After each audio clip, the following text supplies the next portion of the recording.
안녕하세요. 설탕입니다. 오늘은 행복한 사람들의 특징에 대해서 이야기를 나눠보고자 합니다. 행복은 사람들이 가장 원하고 바라는 궁극적 목표입니다.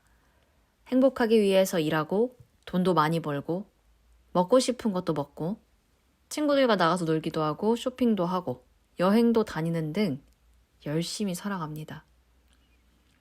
하지만 이렇게 많은 것들을 해도 행복하지 않은 사람을 주변에서 많이 봐요. 그렇다면 이들이 왜 행복하지 않은지, 행복한 사람들은 어떠한 모습을 가지고 있기에 행복한 것인지 오늘 영상을 통해 이야기해 볼게요. 행복한 사람들은 행복한 사람들만의 사고방식을 가지고 있어요. 사람들은 되게 안정적으로 있기를 원하잖아요. 그래서 불편한 요소들을 제거하려고 노력하다 보니까 계속적으로 하나하나 필요한 것들을 채워 넣으려고 하거든요. 그러다 보면 나에게 너무 많은 것들로 가득 차게 돼요. 제가 인형을 굉장히 좋아하거든요.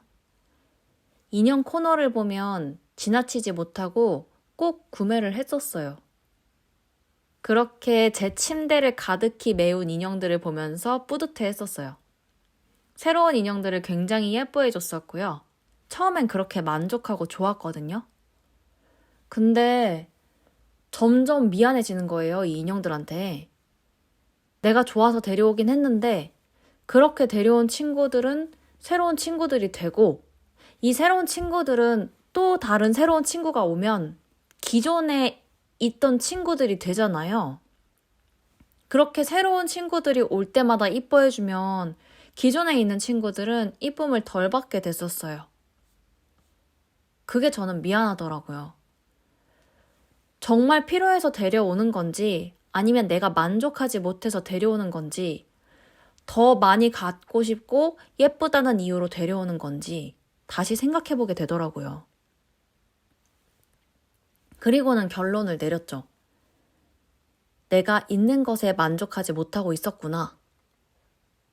그 이후로는 정말 필요로 하지 않다면 귀엽고 예쁘다고 해도 예전처럼 구매하지 않았어요. 저는 인형을 예로 들었지만 여러분들 각자 자신에게 정말 필요한 것이 아닌 경우인데도 불구하고 자주 그리고 쉽게 소비를 하는 것들이 있으실 거예요. 오늘의 주제가 행복한 사람들의 특징인데요. 행복한 사람들은 가진 것에 만족하며 감사할 줄 알아요. 내가 가진 것을 활용할 줄 알고 나에게 정말 필요한 것이 무엇인지를 알고 필요함의 정도를 가늠할 수 있기에 현명한 결정을 내릴 수 있다고 생각해요. 가지지 못한 것을 갖고 싶은 마음과 가져도 또 갖고 싶은 마음은 인간이 가지고 있는 욕망이잖아요. 이는 마치 밑 빠진 독에 물 붓기와 같습니다.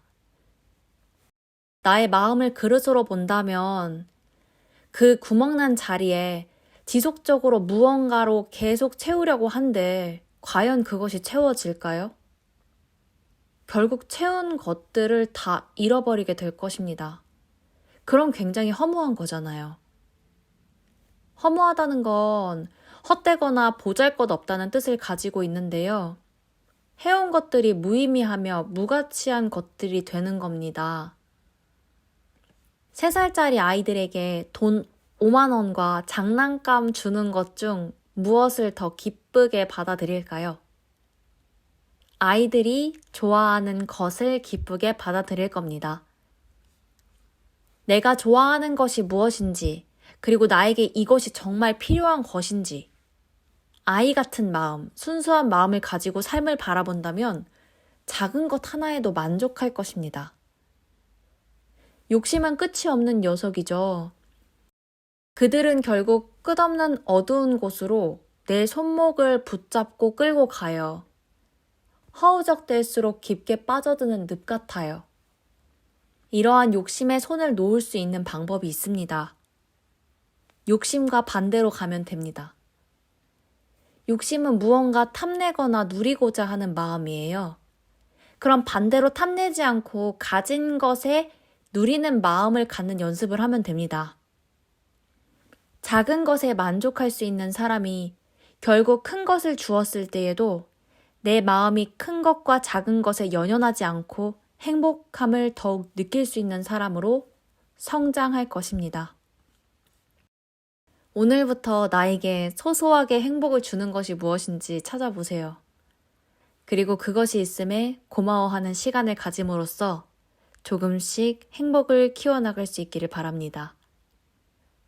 이 영상을 보시는 분들의 삶이 달달함이 들어간 하루하루가 되기를 바라는 마음으로 오늘 영상을 마치겠습니다. 그럼 저희는 다음 영상에서 뵙도록 할게요. 안녕.